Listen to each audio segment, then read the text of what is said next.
The House on Mango Street by Sandra Cisneros and How It Defines Literature from the 1980s.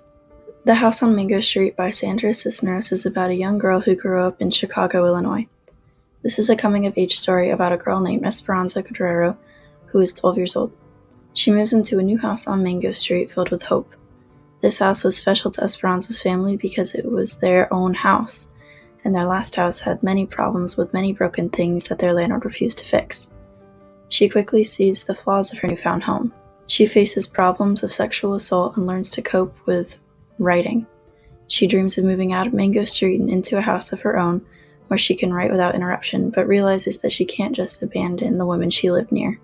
Over the course of the book, Esperanza matures at an extremely quick pace, both sexually and mentally. She also matures physically and realizes that she has grown into more of a woman than before, and she even grows when she's assaulted by a group of boys. So why did Sandra Cisneros make sexuality such a huge part of the story?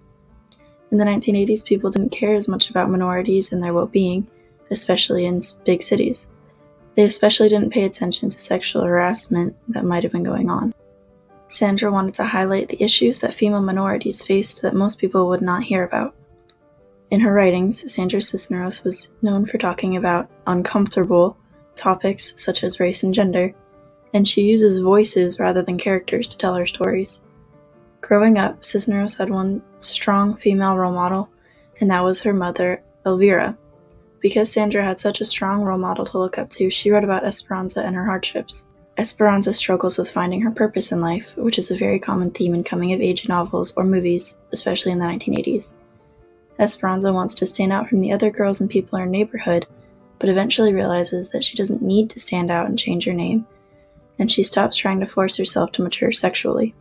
She tried to combine sexuality and autonomy so she can be beautiful and cruel, like Sally and women in the movies. In the 1980s, many women tried to conform to society's expectations, so Esperanza trying to be like actresses is no